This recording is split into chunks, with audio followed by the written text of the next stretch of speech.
Arratsaldeon eta ongi etorri magazinera. Gaur gurekin platoan izango ditugu alde batetik Berriozarko udaletik Fermin Irigoyen eta bestetik Nafarroaren ondasunen defentsarako plataformatik Jose Mari Esparza. Baina orain has gaitezen betiko edukiekin. Gaur 2022ko otsailaren 16 da, ikus ditzagun zeintzuk diren gaurko efemerideak.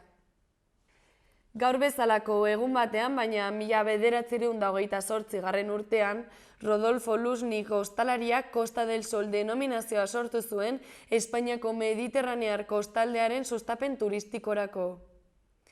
Egun berean, baina 1959an, Fidel Castro Kubako lehen ministro izendatu zuten eta Kubako iraultza egonkortu zen. Urte batzuk beranduago, 1962an, Kubako misilen krisia hasi zen Estatu Batuen Sobiet Batasunaren eta Kubaren artean izandako gatazka. John F. Kennedy Kubako misil jaurtigailuen argazkiak ikusi zituenean hasi zen krisi hau, gerra hotzeko tentsiogunerik handienetarikoa izan zena. Bukatzeko, gaur bezalako egun batean, baina 1983 urtean, Boloniako sarraskian, 1980ko abuztuaren 2an, Boloniako tren geltokian burututako atentatuan parte hartu zutenetako 2 kide harrapatu zituzten Espainian. Ikus ditzagun orain gaurko albisteen lerroburuak.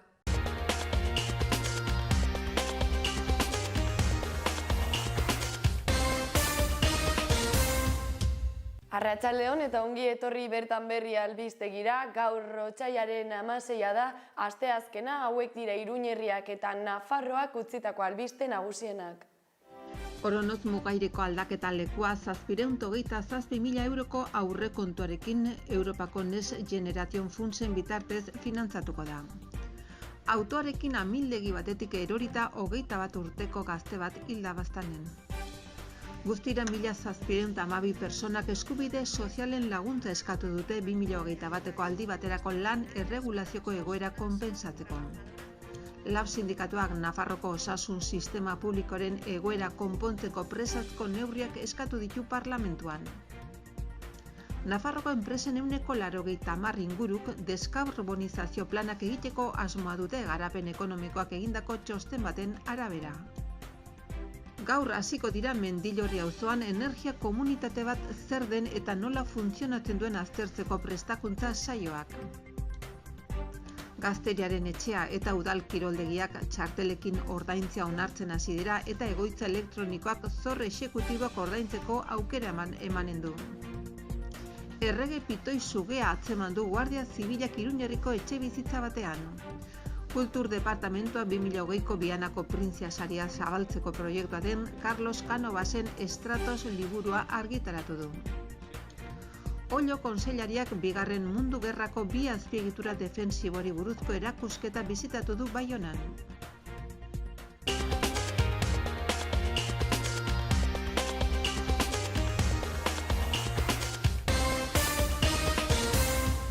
Pasa gaitezen aste honetako agenda errepasatzera.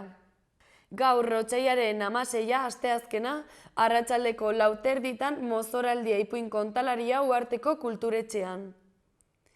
Gaur ere, baina arratsaldeko 6:00 Maitane Perezen eskutik ipuin kontalaria San Pedroko liburutegi publikoan. Eta gaurko egunarekin bukatzeko arratsaldeko 7:00 Aitzina tabernan bertso hori bertso saioa izanen da. Bihar otsailaren 17a osteguna gazteen bertso saioa Katakraken arratsaldeko 7:00. Bestalde, otsailaren 18an ostirala arratsaldeko 7:00 Katakraken irakurle taldea bilduko da Silvia Federiken kapitalismoa eta emakumeen aurkako indarkeria liburuari buruz hitz egiteko.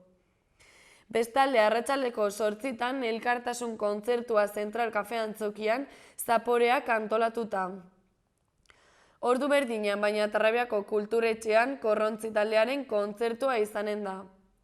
Eta bestalde, arratsaldeko 8:00 ere Brigadeloko Roten 13 Delio, Krim eta La Inquisizionen kontzertuak Totem aretoan. Ostiralarekin bukatzeko Utxun Txalaparta taldearen eskutik ikuskizunan Noaingo kulturretxean. Otsailaren 19an larunbata bertso jasa bat-bateko jolasa 8 eta 12 urte bitarteko haurrentzako bertso tailerrak goizeko 11etan Txantreako Salestarretan. Horretaz gain Urko Apaolazaren eskutik Infernuan lanean hitzaldia plazara gizarte zentro autogestionatuan. Bestalde egun berdina baina arratsaldeko 5etan Atarrabiako Kulturretxean Haurrak eta Lapurrak bigarren helburua parkea salbatzea haurrentzako zinea. Arratsaldeko 5etan ere baina Barainaingo Kulturretxean kantu kolore Pedro Kokodriloa musikala ikusgai.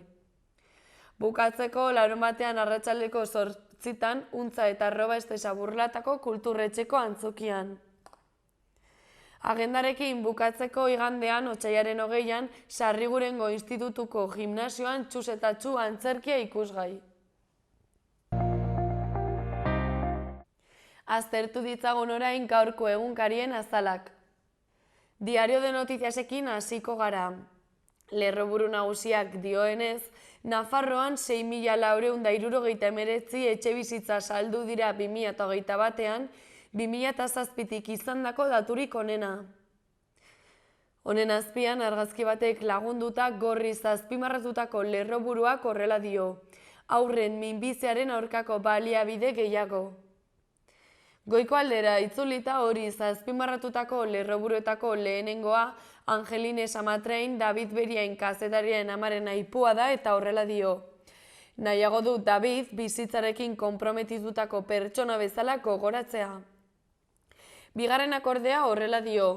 Topa ostalaritza normaltasunera itzultzeagatik.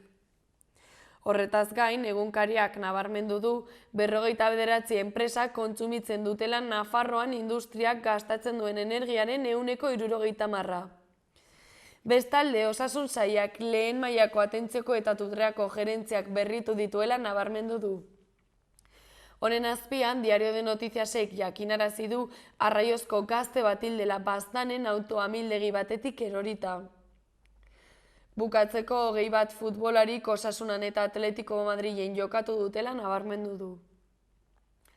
Orain Diario de Navarrara pasako gara. Egunkari honen lerroburu nagusiak dioenez, Nafarroako industriaren energia kontsumoak gorantz jarraitzen du eta guztikoaren 35% da. Beherago argazki batek lagunduta horrela dio hori idatzitako lerroburuak. Mugarik gabeko saskibaloia. Horretaz gain Galiziako arrantza ontzi baten ondoratzeak 10 hildako eta 11 desagertu utzi dituela jakinarazi du egunkariak. Goiko aldean Grisez azpimarratutako lehenengo lerroburuak horrela dio. Arauekin noraezean dabiltzan txikiteroak. Bigarrenak ordea horrela dio. Urteko erronkak enpresentzat.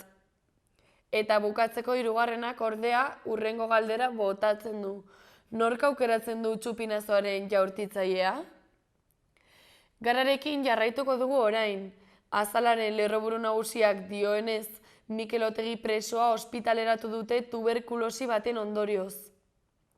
Honen ondoan Inigo Kabak haserri ekimenaren aipua nabarmendu du eta horrela dio. Justiziarik gabe ere jendeak argi dauka zer gertatu zitzaion Kabakasi.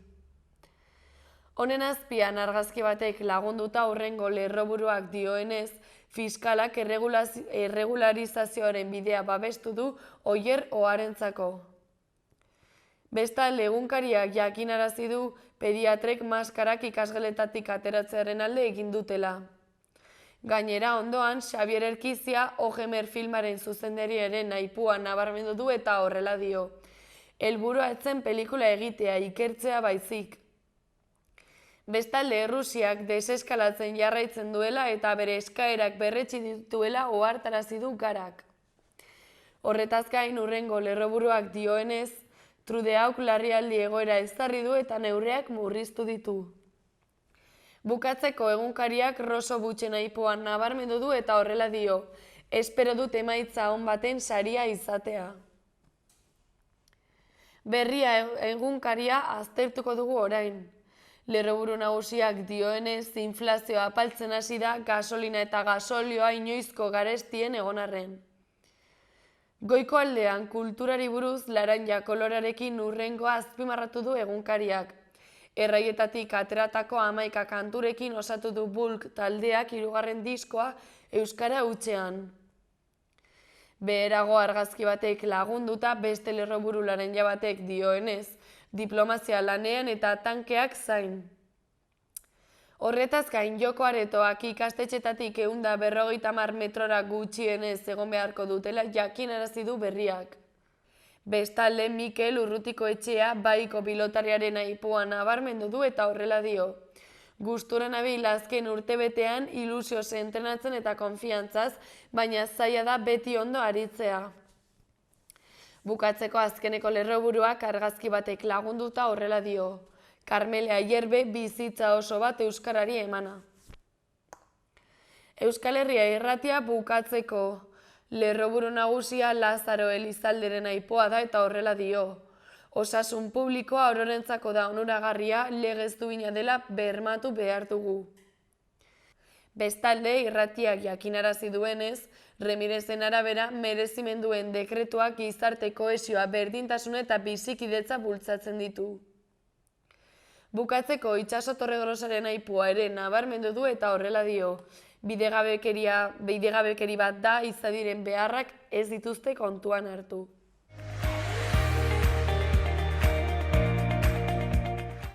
Pasa gaitezen orain gaurko eta biharko eguraldiaren iragarpena ikustera. Hodei ugari izango dugu bereziki iparraldean, baina oro har euri gutxi espero dugu.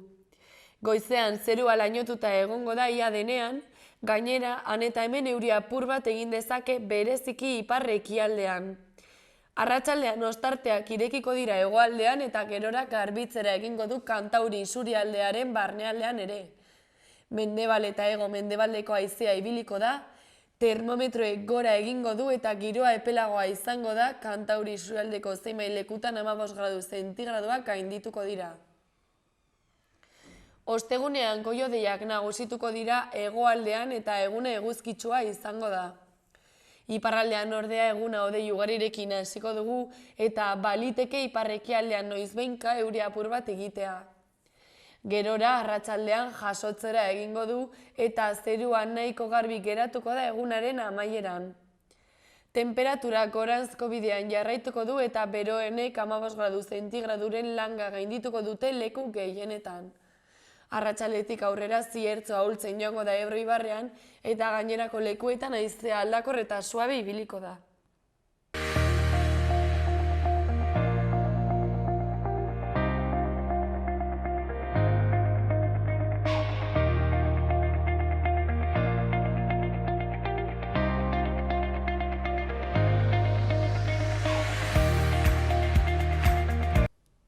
Gaurkoan, Saloako platora Fermin Irigoyen etorri zaigu gurekin hitz egitera.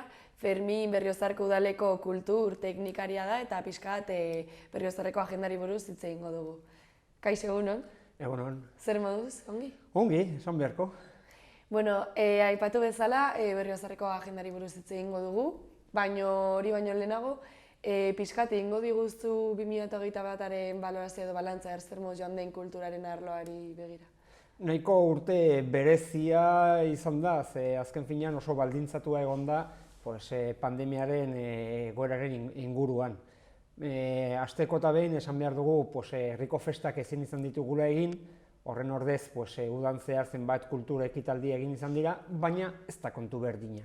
Ez da kontu bera jendearen parte hartzearen inguruan eta horrek baldintzatu digu modu handi batean urte osoa. Hortaz aparte, nahiko polita izan da barruko programazioari dagokionez. Esan behar da, maiatza bitarte eta gero urritik aurrera, entzunaretoan egiten dugun programazio kulturala oso arrakastatsua izan dela. Oparoaz, inoiz baino gehiago programatu izan baitugu, eta jendearen erantzunaren aldetik baita ere nahiko ona izan da. Orduan, egoera berezi honetan, baita ere kontu positiboak ere, arlo positiboak ere atera izan dira. Orduan esango zenuke 2021ean jarduerak aurrera eraman ahal izan dituzuela eta jendea ere bai, jendearen partaidetza ona izan dela edo oso handia. Bai, bi parte horiek egingo nituzke. Alde batetik barruko kultur programazioa ongi joan da, eta garatu ahal izan dugu osotasunean.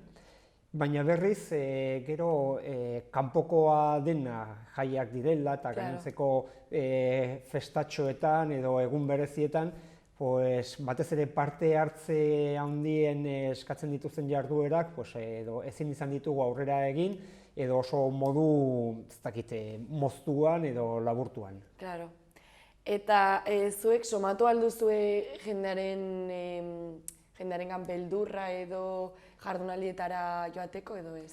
Denetarik bada populazioan, bada jende asko oso beldur bizi izan duena egoera guzti hau eta inora ere mugitu ez dena.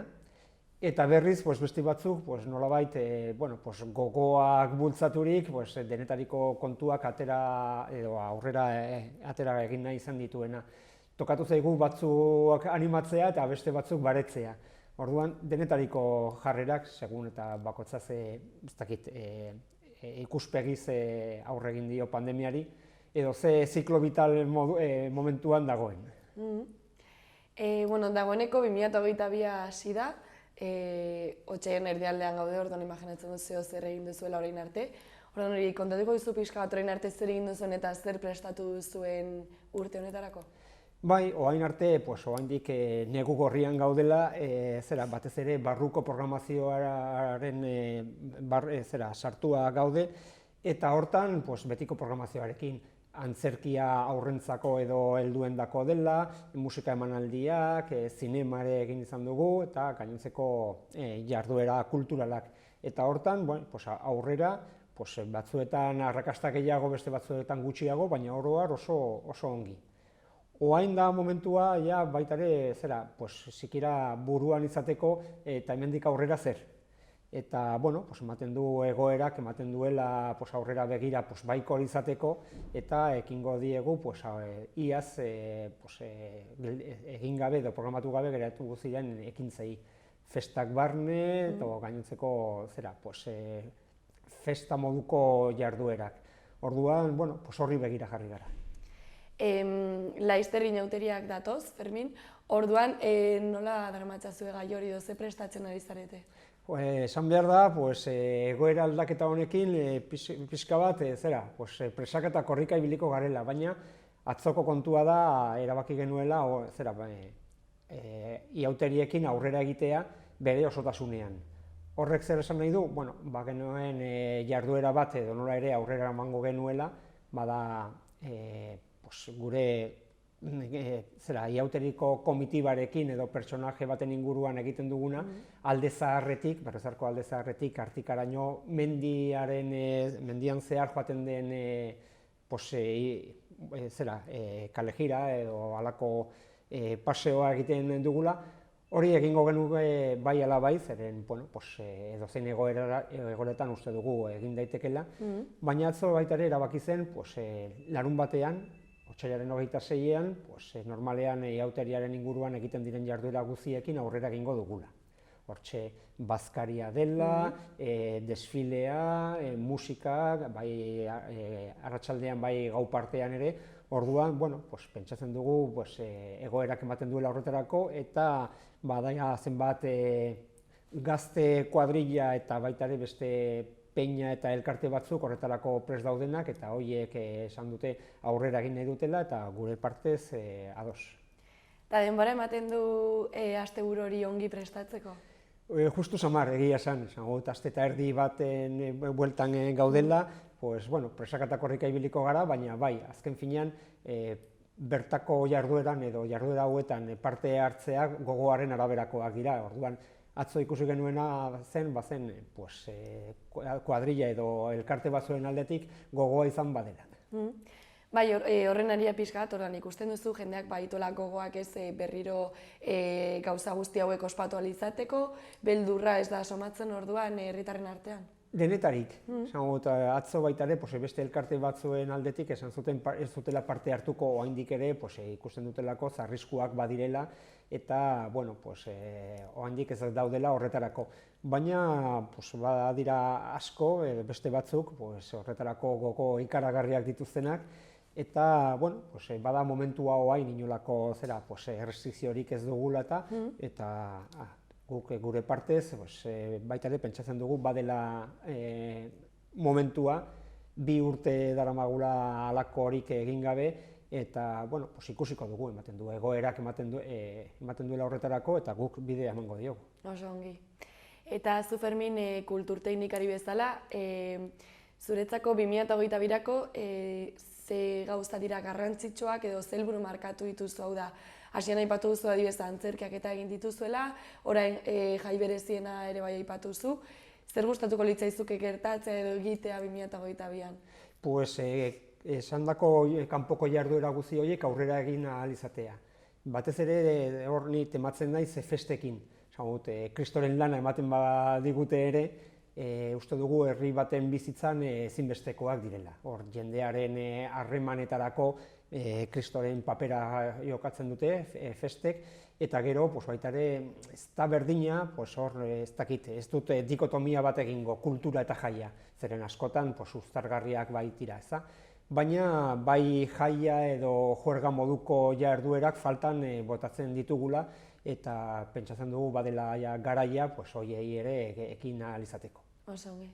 Eta, Fermin, zure ustez, zenbateko garrantzia dauka herri batean kultura sustatzea, babestea eta ez galtzea, ez? Edo zenbaterainoko garrantzia dauka zuretzako?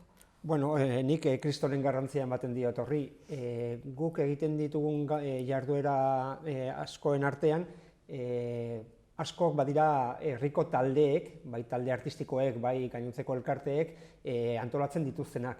Orduan ez da soilik guk nolabait kontratuatu egiten ditugun jarduerak, baizik eta hemengo musika taldeek, demagun doinua musika banda, abes batzak, dantza taldeak, gainontzeko musika taldeek eta horiek bere programazioa eta bere jarduerak ere egiten dituzte.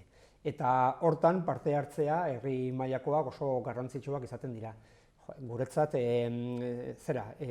kanpoko eskaintza egiteaz aparte, horrek badu, ez dakit, uzten du bestelako ondarra eta hori da bultzatu nahi duguna. Azken finean sare bat osatzea hor kultur eragile guztien aldetik eta horiek aurrera eraman ahal izatea. Nik horri Kristoren garrantzia ematen diot. Oraintxe bertan pandemia bat bizi izan dugu, baina pixka eta ahaztuta eta atzera begiratuta, azkeneko ez dakit adibidez 5 urte, azkeneko 5 urteetara begira, esango zenuke urte amaieran lortzen duzuela hasieran planteatutako helburuak edo zereginak?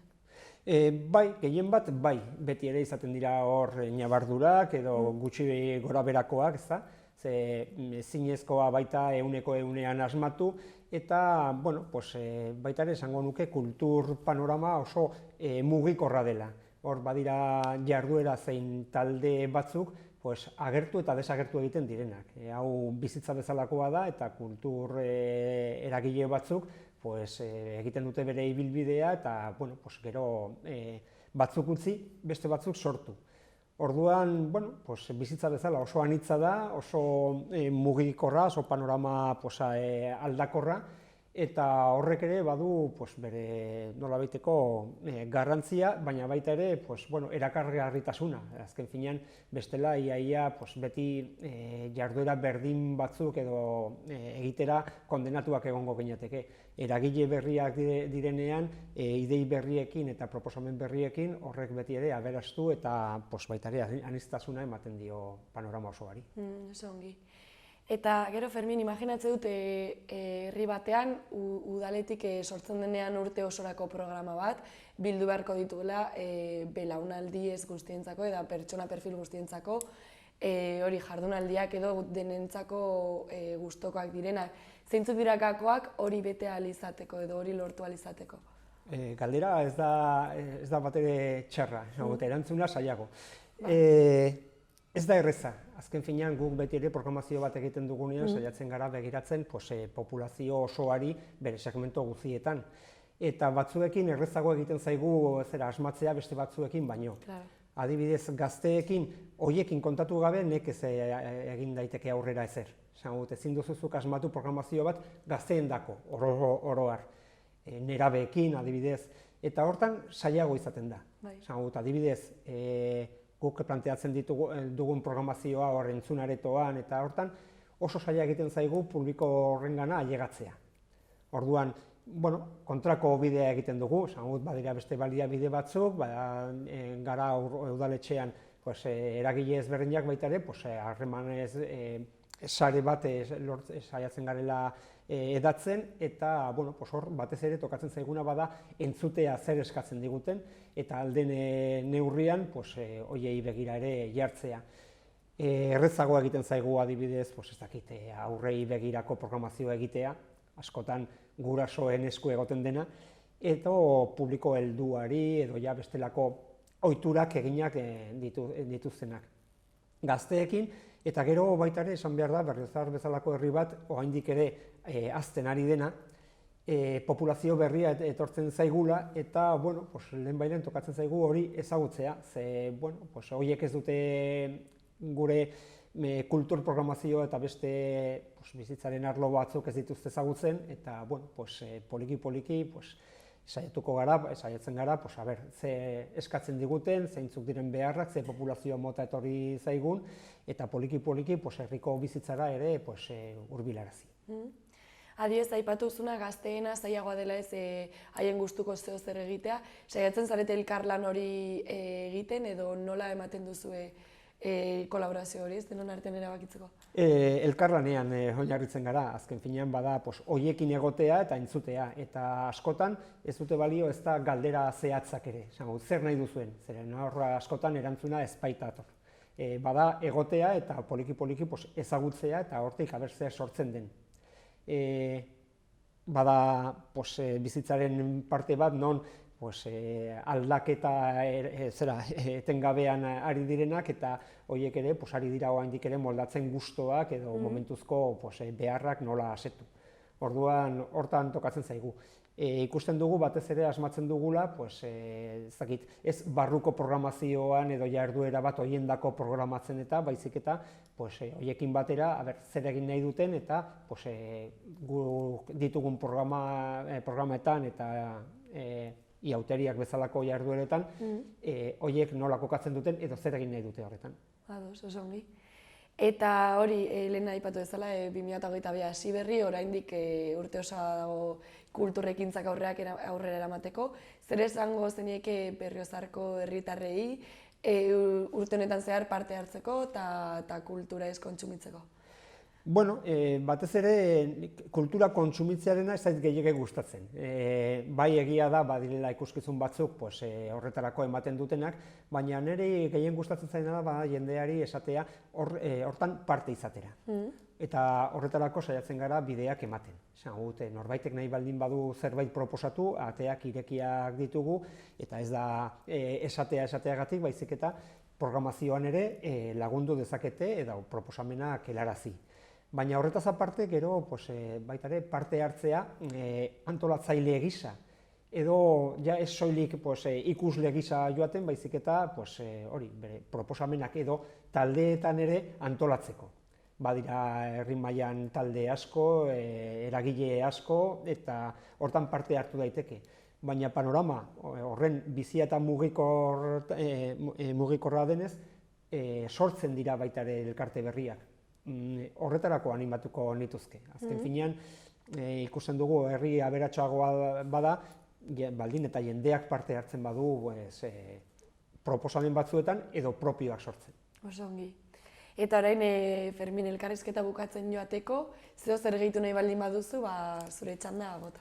Bai, batez ere orain iauteriari begira, esatea animatzea jendea parte hartzera, aukerak badira horretarako, eta batez ere, badugu guk iauteri propio bat, oraindik ere indartu nahi duguna, eta halako jarduetan parte hartzera. Badugu Txolin izeneko personaje bat, pertsonaje historikoa izan zen, frantsesek 19. mendearen hasieran lurralde hau okupatu zutenean, horien kontra altxatu zen, edo matxinatu zen gerrillari bat izan zen, ingurukoa zen Berriozarkoa, Berregoitin sortu eta gero Artikara joan zen, bertako alkatea izan zen, gure Txolin hau.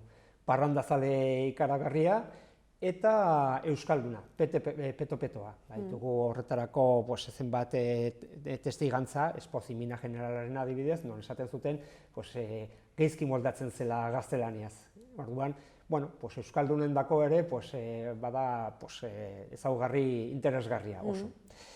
Eta horren inguruan antolatu genuen duela urte batzuk gure iauteria eta baditu aldekoak, txatxoak izaten direnak, eta gabatxoak, hain zuzen ere arerioak edo etxaiak, eta horien arteko borroka irudikatzen dugu, eta horren inguruan dago egina baita ere musika, kanta, dantza, eta horrekin ospatzen dugu. Baina honetaz aparte, gero badago larunbatean, 26an, bestelako jarduera programa, eta hortan ez dugu zentratzen iauteri edo personaje horren inguruan, baizik eta bakotzak nahi duen moduan, kuadrillaka, edo norbaitek nahi baldin badu baita ere bere karroza ateratzea, eta batez ere jendeari esango diogu animatzeko, beldurrak alde batean uzteko, eta mozorratu eta ondo pasatzera. Hori da. Fermin, eskerrik asko etortzeagatik eta gurekin guztio konpartitzeagatik. Eta ongi pasain auterietan ere bai. Saiatu zuek ere berdin egiten, mila esker konbidatzeagatik.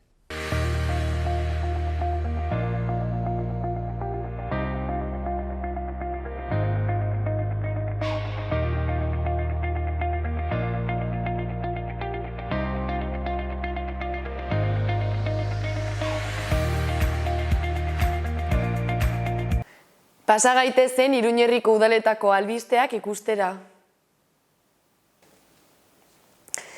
Sarrigurengo frontoiak aire zabaleko rokodromo berri bat du. 77,20 metro karratu ditu eta maila guztietako pertsonentzat pentsatutako 2 moduluk osatzen dute. Lehena horretak gazteekin hasteko eta lan egiteko, eta bigarrena zailtasun ertaina duena eta eskaladako praktika aurreratua egiteko. Gainera, segurtasun kontuak direla eta instalazioak kautxuzku babes lurzorua darama. 2008ko barkatu aurrekontu parte hartzaileetatik eta Alaiza eta Madina Beitia SL enpresatik sortutako rokodromo hau sortzeko proiektua arduratu da lanak egiteaz.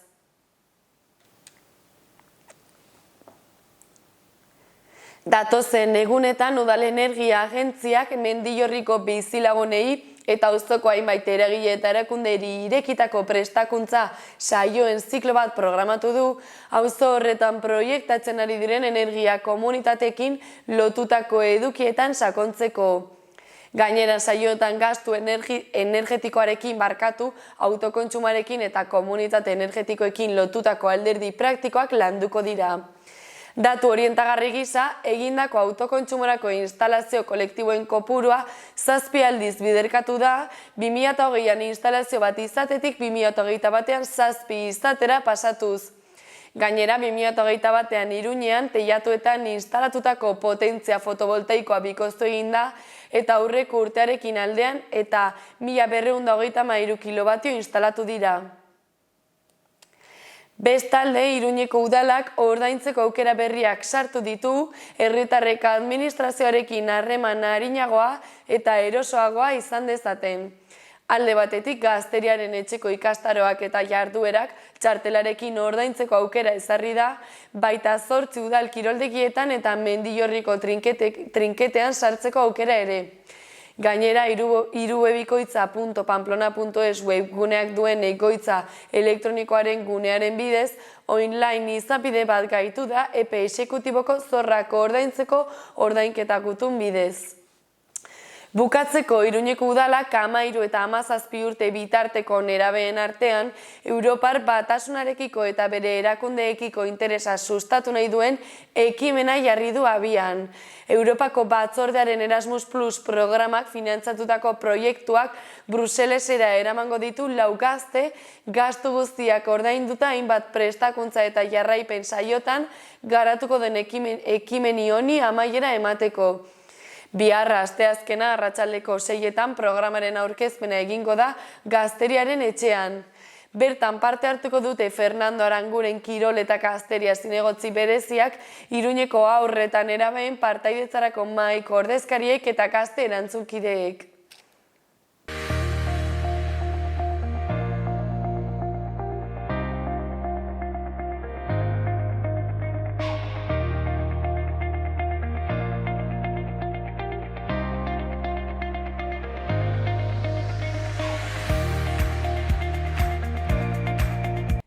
Gaurkoan Jose Mari Espartza etorri da gurekin hitz egitera, platora, eta Jose Mari Nafarroako Ondasunaren defentsarako plataformako kidea da. Beraz, kaixo, Jose Mari? Kaixo. Zer mauz zaude? Bueno, ongi. Ongi? Bai, bai.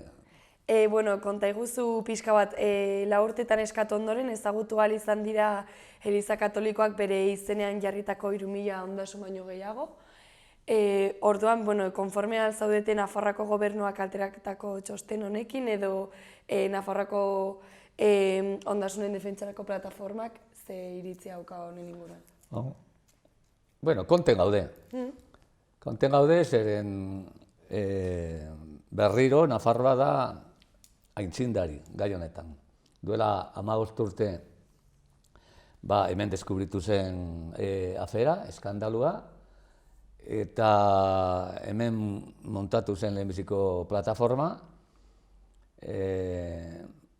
Hemen elkartu ziren lehen aldiz udalak eta montatu zuten bere jarraipen egiteko bere batzordea. Horrek eragina izan zuen Nafar gobernuan, eta Nafar gobernuan ja garai batean izan zen lehena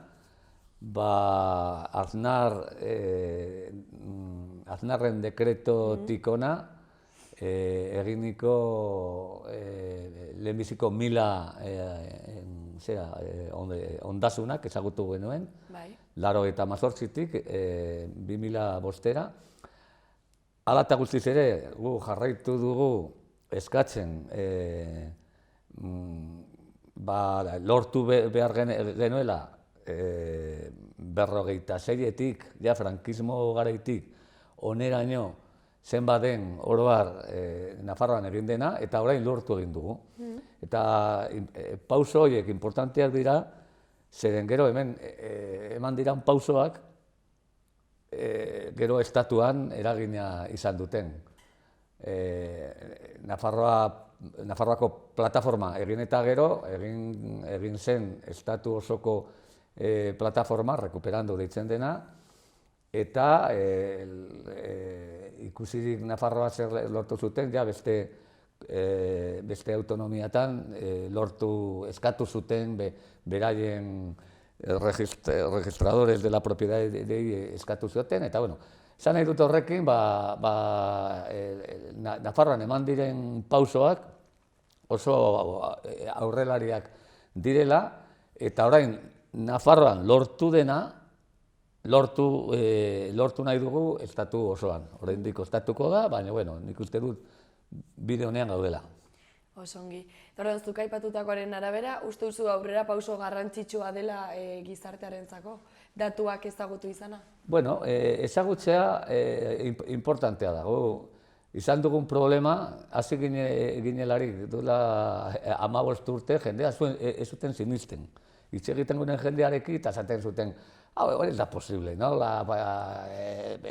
eta nolabait, eta gainera beste aldetik pentsatzen zuten, estatu osoa pentsatzen zuten Nafarroako gauza bat zela, Nafarroan badagoan problema bat immatrikulazioak, eta guri kontatu zaigu 15 urte jendea konbentzitzea ez dela Nafarroako afera bat, baizik Euskal Herria osokoa eta estatu osokoa. Eta, orain lortu duguna, ez dugu berreskuratu ondareak, baina behintzat gizarteratu egin dugu gaia. Orain mundu guztia ezagutzen du, prentza guztia ezagutzen du. Ni oroitzen naiz, hasieran, etortzen ziren kazetariak, zu bezalako kazetari gazteak, eta ez ziren ausartzen, hasieran gu kontatzen genuena, gero idazteko edo, zeren pentsatzen zuten, hau ez da izango, baina gero, azaltzen zuten beraien komunikabideetan gauzak, eta ikusirik Elizak ez zutela erantzuten, jendea haserratzen zen, eta horiek kazetariak esaten zuten, ez da posible, eta orduan ikusten genuen nola, urrengo artikuluetan eta emanaldietan, gero eta gogorrak ziren, munduko eskandalurik handiena da. Eta esaten zuten gu baino astokide handiagoak. Momentu honetan, konturatzen gera, kasi prentza guztia gure alde daude, jurista gehienak gure alde daude, duela gutxi konstituzionala konstituzionalista famatua den Javier Pérez Royok esaten zuen, hau da, aberrazion juridika bat esan zuen. Eta berak esaten du, ez gu. Orduan, oro har, nik uste dut, iritzi publikoa lortu egin dugula, eta komunikabide guztietan, udaletxe askotan, eta gobernuan dago, mai gainean dago gai bat. Hori lortzea, kostatu zaigu 15 urte, baina, bederen, hori mundu guztia badaki. Zer gertatzen da, zer gertatuko den, ikusiko.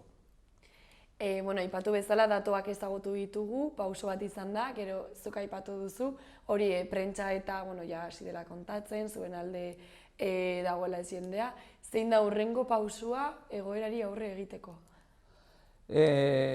Zaila da, zeren orain PSOE, beti PSOE,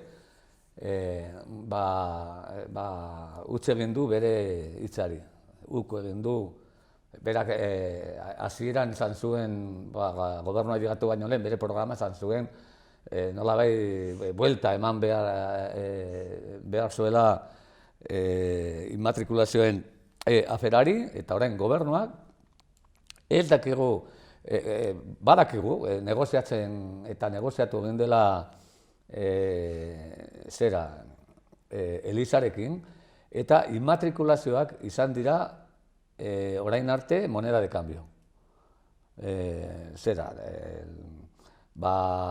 Hasieran oso fuerte ematen zuen PSOE, baina gero porrot egin du bere jarreran eta ez dakigu zer izango den. Dependitzen du asko, herriak zer esaten duten, eta orain gobernuak iragarri du, edo asko kostata ere, presentatu du bere lehenbiziko zerrenda. Nafarroan lortu genuela duela 15 urte, kasi. Eta da, 1988tik 2015eraino. Tarte horretako immatrikulazioak eman du. Eta esaten du, 35.000 direla. Gu badakigu zein diren Nafarroakoa, eta badakigu Nafarroan doblea baino gehiago zirela. Horregatik gu badakigu, gutxi gora bera, estrapolatzen datuak, badakigu estatuan gutxi gora bera izango dira 100.000 ondare immatrikulak, eta oso gutxi ekibukatuko gera, oso gutxitan. Orduan, orain lortu dugu hori, baina derrigorrez lortu behar dugu frankismotik garaitik immatrikulatutakoa. Edo bederen Espainiako konstituzioa aprobatu eta gero. Zen hor bai da eskandalo bat konstituzioa aprobatuta, oraindik ere apezpikuak edukitzea olako botere hori. Osea, da, erabat, juristak esaten dute, hori da nulo de pleno derecho. Konstituzioa aprobatuta gero, apezpiku batek ez da inor joateko erregistro batera, eta esatea, hau da nerea, hau, eta arrazoia nik esaten dudalako. Hori, ez da posible, ez da inolako fedatario publiko izan, beraz da erregistradore bat, ez da herriko idazkari bat, ez dago inor, da pertsona bat normal bezala, eta pertsona normal bezala egin behar duena da, mundu guztiak egiten duguna zerbait immatrikulatu nahi dugulako, eman behar dugu dokumentuak, lekukoak, frogatu behar duzu noiztik zuzera jabea, gero erregistradorea dokumentazioa eman baino lehen iragarriko dukule guztietan jende guztia jakin dezan zer egiten da. Hauek ez.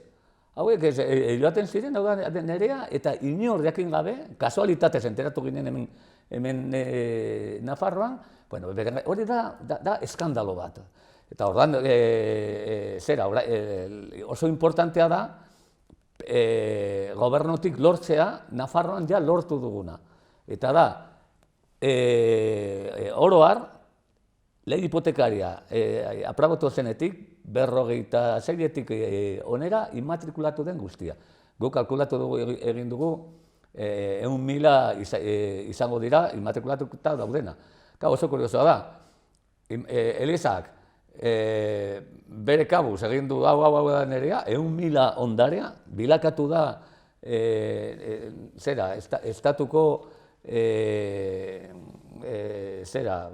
lur jabeen eta ondare gehien duen boterea, baina gero esaten du, beraien kabuz ere esaten dute, ez, 1000 gaizki egin dugu, eta bueltatzen dugu 1000. Bueno, hau izan da beste eskandalu bat. Osa, beraiek hartzen dute nahi dutena, usten dute nahi dutena, baina gobernuak ez du ezer esateko. Lehenik eta ben, jendea jakin dezaten zer. Eta gero zerbait egin behar dugu, atera bide orokor bat emateko aferari. Ez utzi Eliza esatea juezi parte. Absurdoa da. Eta horren arira, zuk aipatu duzunaren arira, Jose Mari, Elizak lege batek babesten du ez ditula jabetzak ordaindu beharrez. Orduan, zuk uste hori aldatu beharko litzatekela eta nola zer egin behar da hori aldatzeko? Hori badu bere arriskua, zeren zuk esaten baduzu, pagatu behar duela, nolabait errekonozitzen ari zera berea dela. Hori eltaki legalki nola egingo den, baina izan daiteke, beste pauso bat, baino beti ere oso klarki jartzen, hori da nolabait atera bide provizional bat, benetan afera konpondu arte.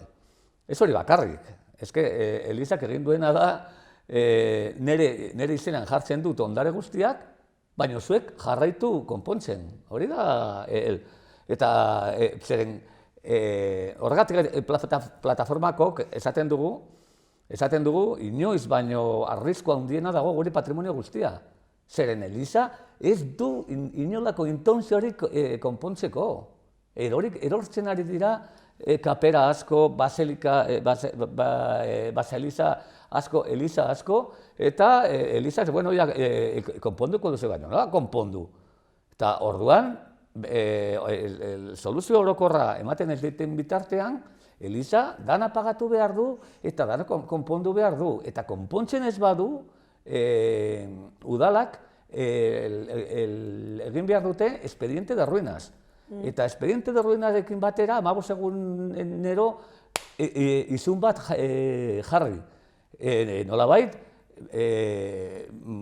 bortxatzeko, eta zer gertatzen da, hor badago beste arrisku bat. Eliza saltzen ari da alden guztia. Nafarroako apesetxa gehienak ja saldu egin ditu.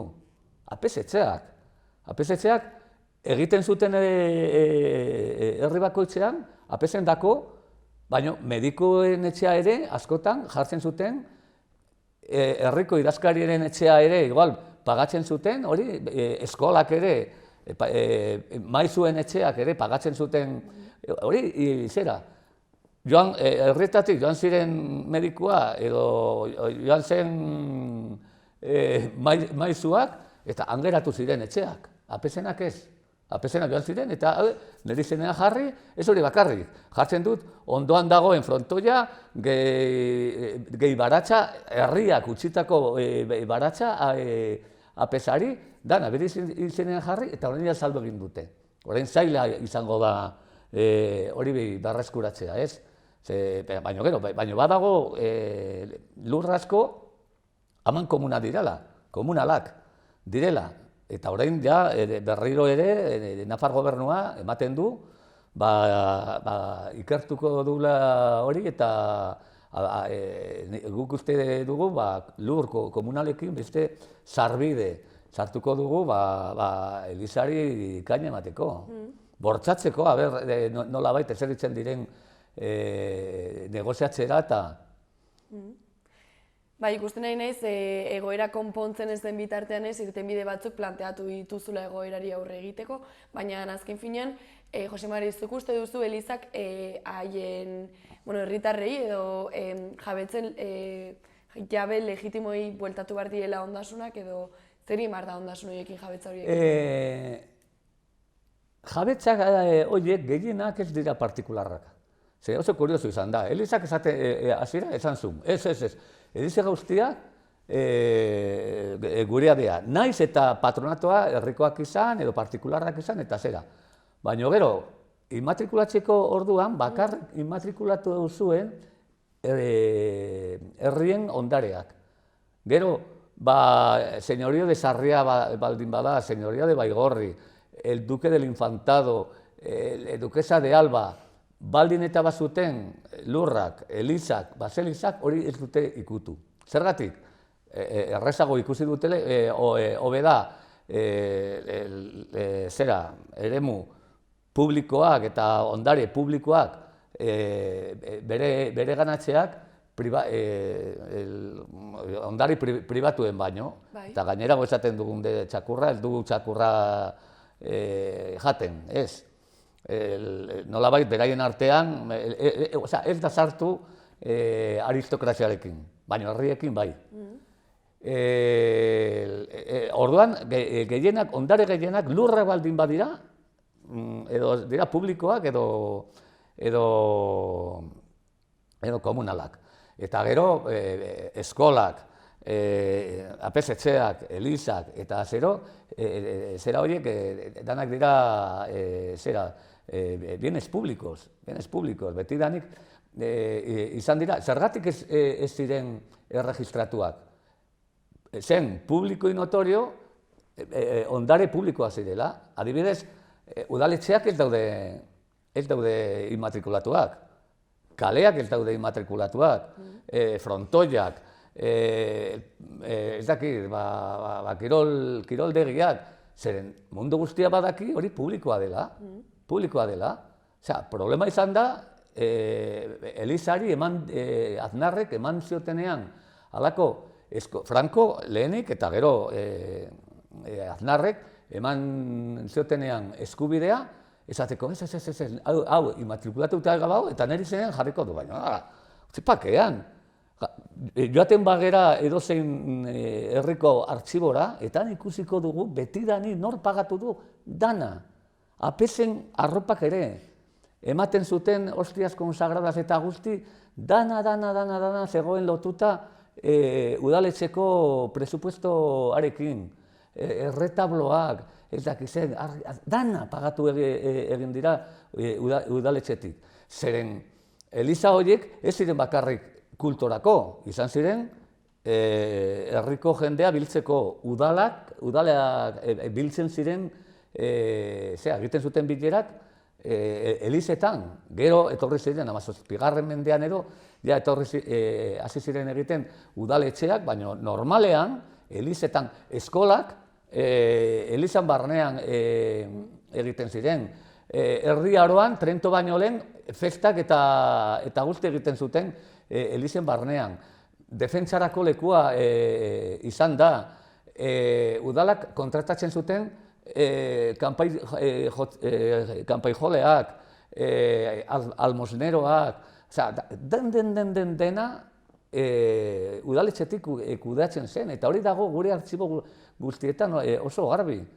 Biztan zen, eta hain garbi zegoen injustizia hori, nola Aznarrek eman zuten alako boterea, Aznar pepekoa zen. Eta 1998an eman zuen eskubide hori. Bueno, partido bera pepek 16 urte geroago, beraiek kendu zuten eskubide hori apezpikuei. Zergatik? Zeren, jaziren mundu guztia zan ez, hau da, aztukeri bat, beraik ikusi zuten hori, erabat antikonstituzional zela, eta berak emandako eskubidea kendu egin zuten. Bueno, hau da, Hau da, parregarria izango zen, hain grabea ez balitz. Orduan, oraintxe bertan, gobernuak eta talde politikoek zer egin behar dute egoera hau konpontzeko eta aldatzeko? Alde batetik, nik uste dugu, bakoitza gaur bertan badugu estatu osoan konzentrazioak, gobernu zibilen aurrean, PSOEren edo gobernuaren jarreraren kontra. Jarretu behar dugu, presioak egiten esanez, erreklamazio judizialak ondo daude zenbait kasutan, baina ez dago planteatzen dugun bidea. Zergatik? Zeren, naiz eta udala batzuk animatzea epaiketara eramateo, alde batetik ikusten dugu nola dago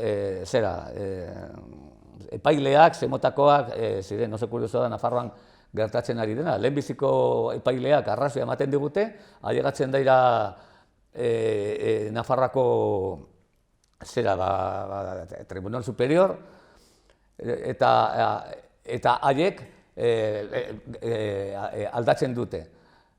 Claro, ze jendea dago nor, ezagutzen dugu, euskararen kontrako zelegeak ez dute atera, La Manada kasuan egin zuten sententzia, esan ez hori zela bortxaketa bat, ezagutzen dugu jende hori, baina hala eta guztiz ere, joaten bagera gero, erreklamatxera,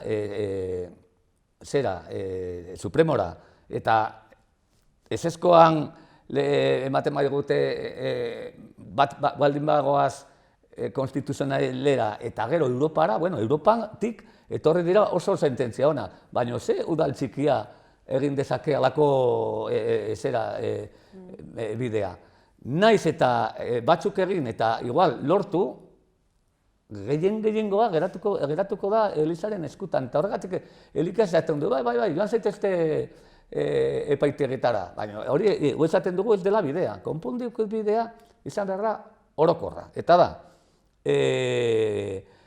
gobernua esan bederen konstituziotik ona esan behar du, hau dana nulo de pleno derecho da. Eta gauzak geratu behar dira lehen ziren bezala.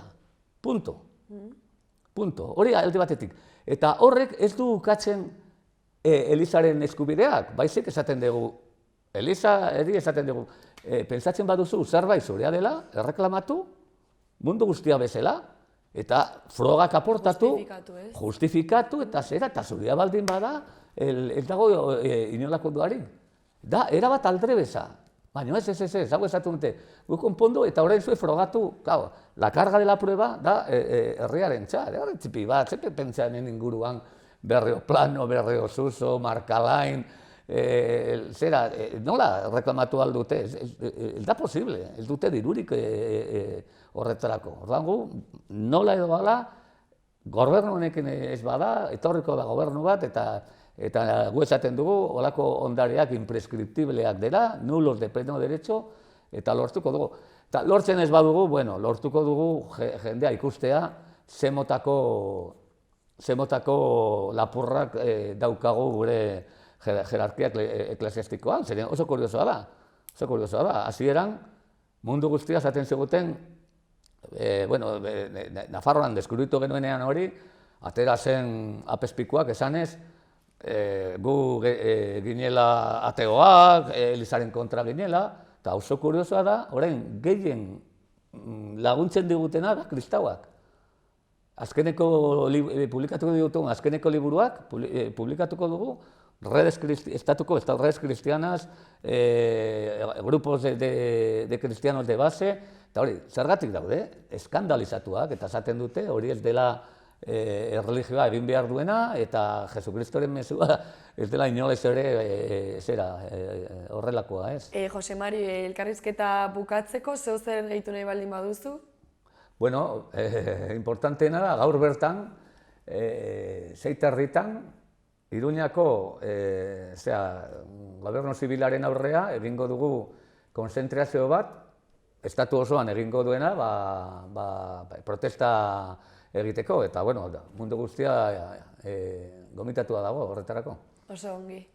Bueno, hori, uste dute Nafarroako Ondasunaren Defentsarako Plataformaren iritzia, helburuak eta oso ongi azaldu dituzula, orduan eskerrik asko etortzagatik. Vale. Eta hori, horrerago ikusi beharko dugu ez, egoera nola biakatzen den. Bai. Hemen egongo gera berriro. Hori da, eskerrik asko.